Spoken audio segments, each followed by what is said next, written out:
Listen up, weed lovers. It's 420 month, and IndieCloud.co is here to elevate your celebration. Get a massive 42% off all weed, edibles, and vapes for the entire month of April in our biggest sale of the year. This is a special year to celebrate 420, as it marks 6 years since the sale of almost all cannabis products was legalized across the country. This allows IndieCloud to deliver to you dispensary-grade legal products discreetly delivered straight to your door. No medical card needed. IndieCloud has something for everyone. Whether you're a seasoned toker or just starting out, you can explore the world of weed safely with our award-winning Soda Shop Gummy Series, our 12 strains of flower, or our record-breaking selection of vapes. Celebrate 420 responsibly all April with IndieCloud. Discreet delivery, top-shelf products, all month long. Head over to indiecloud.co/spring24, that's C-O, not .com, to snag 42% off your first order. One of the most iconic ships, the Titanic, sunk. But why did the unsinkable ship sink? Follow me down the rabbit hole to learn more.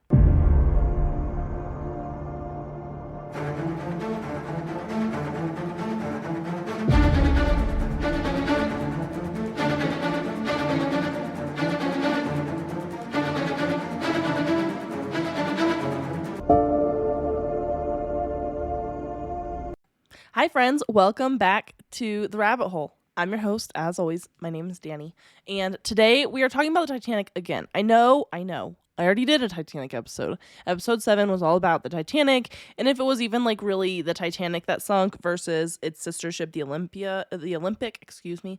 But we're gonna do another one because my job here is to give you all the theories, and then your job is to decide which ones or if you believe any of them.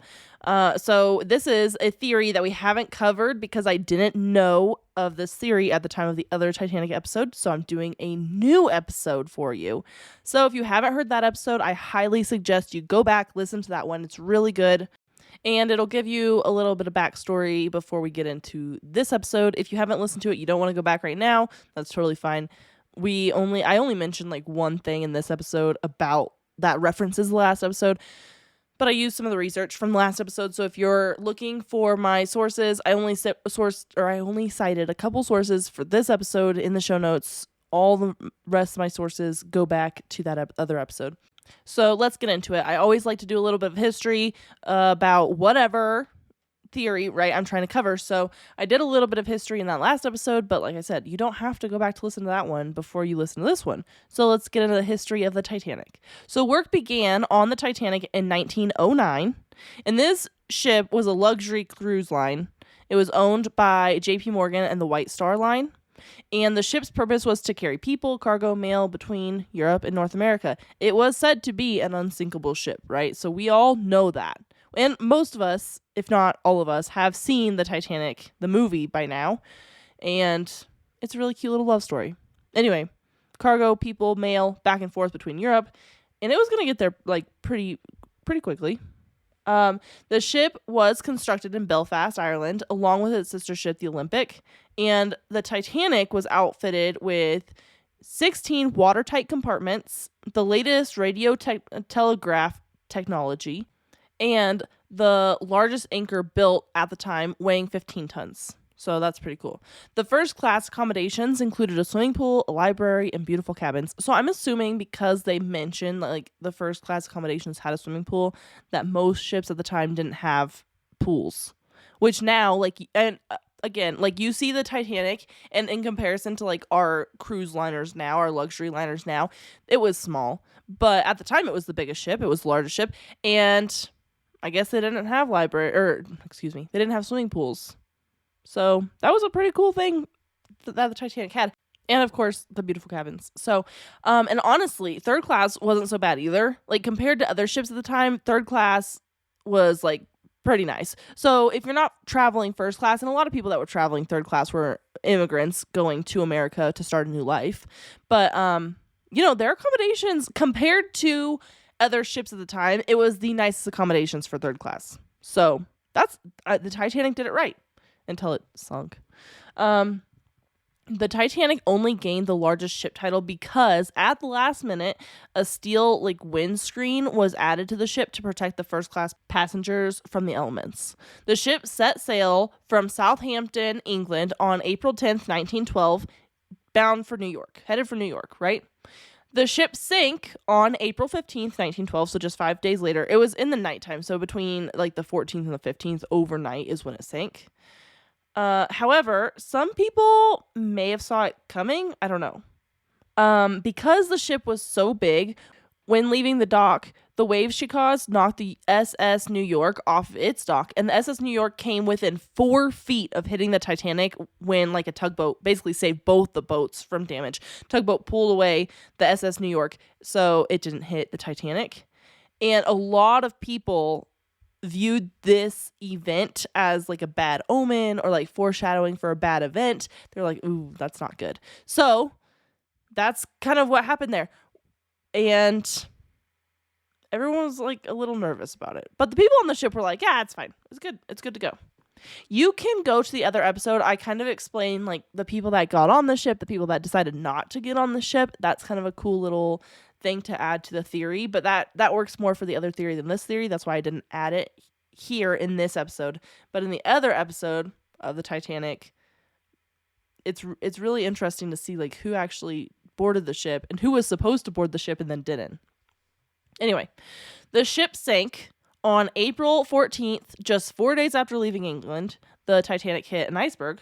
And the crew sent out distress calls and fired flares, but the only ship close enough to do anything, the Californian, didn't respond. So the crew began launching lifeboats. Of course, the ship is sinking, right? They know this. So they're launching lifeboats, but there were not enough lifeboats for all the people on board. After all, this was the unsinkable ship, so they probably thought, basically putting extra lifeboats or putting enough lifeboats was almost a waste of space because they don't need the lifeboats. It's an unsinkable ship. You can't sink it. So, boy, were they wrong. Anyway, women and children were the priority on the lifeboats, and there were 20 of them on board. 20 lifeboats, excuse me. And the lifeboats could carry 1,178 people out of the 2,224 people. So, it could carry a little more than half.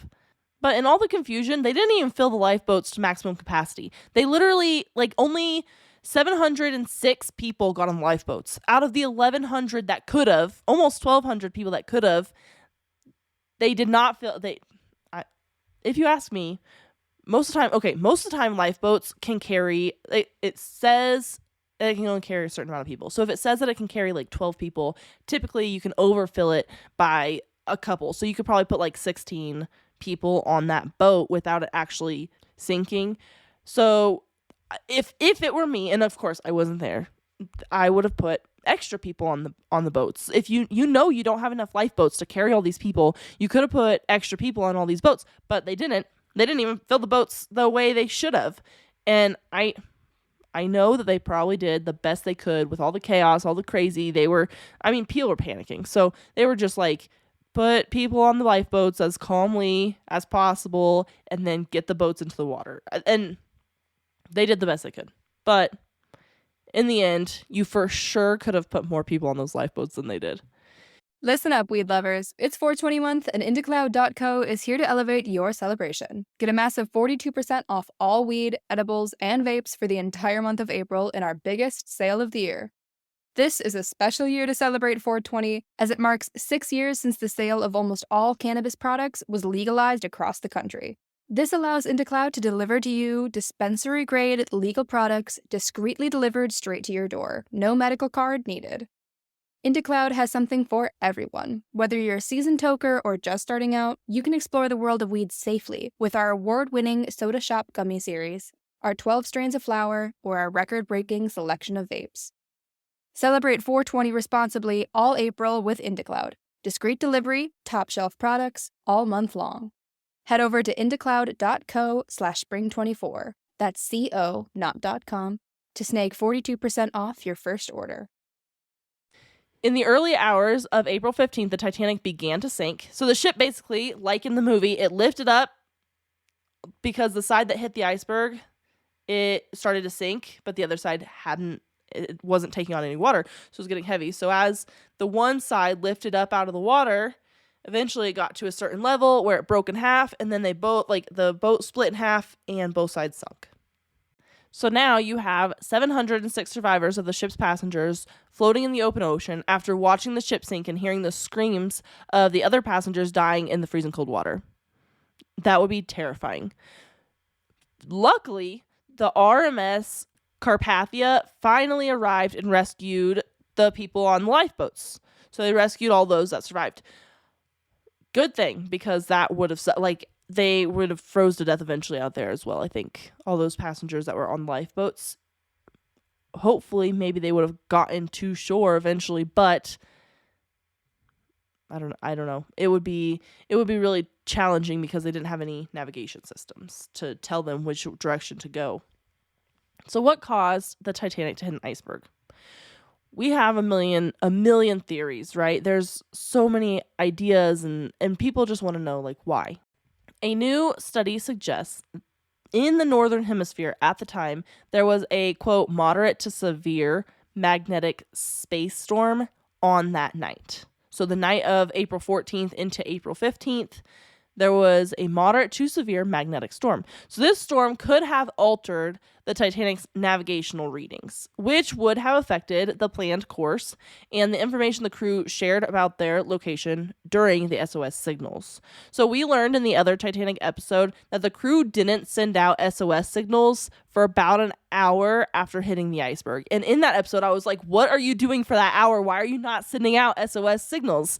Well, in this episode, I'm going to, let's play the devil's advocate here. Maybe they were sending out those signals for that whole hour. Maybe they were sending out SOS signals, but due to the solar flare, this magnetic storm that's happening in space, what if no one received them at first? So the first received SOS signal wasn't for an hour, but they were sending out signals for that hour. Maybe we just weren't getting them. That's possible, right?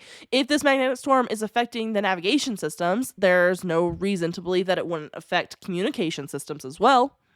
Because, I understand that our navigation systems go off of magnetic north, and that's how we know which direction we're going. But these magnetic systems can affect a lot of things. These solar flares can have a huge effect on many things. So could a solar flare actually do this? It's possible. The sun, which is powered by an innate nuclear dynamo that's burning at millions of degrees, is covered in sunspots. When they explode, because they do explode, sometimes these explosions are the size of the Earth, or sometimes they're even larger, and they are called solar flares. When an explosion of that magnitude happens, the energy has to go somewhere. It can't just it's just going to stay next to the sun? No way. It bursts out. As with every explosion, that's just science. So it's sent into space and eventually hits whatever is around, which includes the Earth. So it comes into our atmosphere and messes with our things. This isn't a new concept. This happens all the time. So according to Popular Mechanics, an article that I found in Popular Mechanics, in a matter of just a few minutes, they heat material to many millions of degrees and release as much energy as 1 billion megatons of TNT, NASA explains.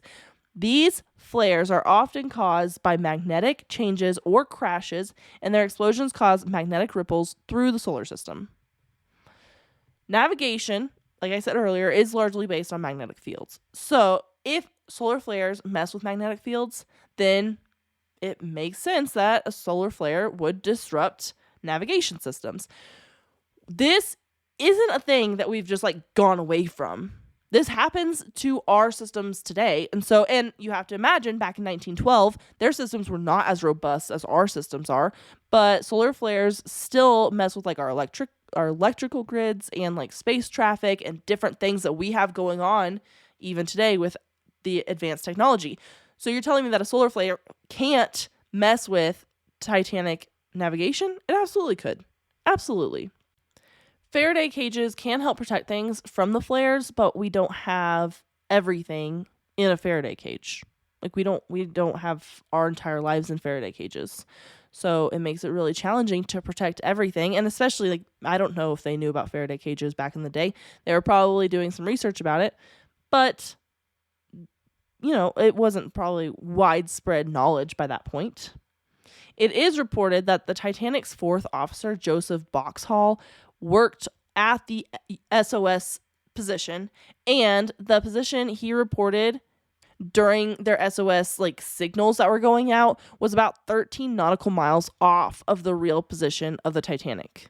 So their navigation systems were so off that even if they were reporting SOS signals, and maybe the Californian did hear them, but they were just going to the wrong place. 13 nautical miles. That's a ways. That's a distance. You can't see, if the Californian went to the SOS position that was being reported by this fourth officer, Joseph Boxhall, they would not be in the position that the Titanic actually was, nor would they be able to actually see that position. You can only see 12 nautical miles until you cannot see any further. And that's at the farthest tip of the horizon. That's 12 nautical miles.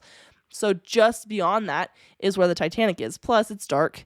You're probably not seeing the flares. And in the movie, they're sending up flares, but they're saying that the flares they were sending up, because they thought the ship wouldn't sink, they were celebratory flares, not panic flares.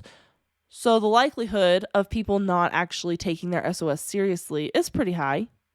And if they're reporting 13 nautical miles off, people aren't going to find them. I think they were just fortunate that the RMS Carpathia just happened to be in the area. I don't know, if they were going on a search or if they just, happened to wander through and they picked up all these survivors. I don't know. It's just convenient. Anyway, I'm going to put a poll on my Instagram. I would love to know whether if you believe in both theories, that maybe a solar flare did throw off the navigation.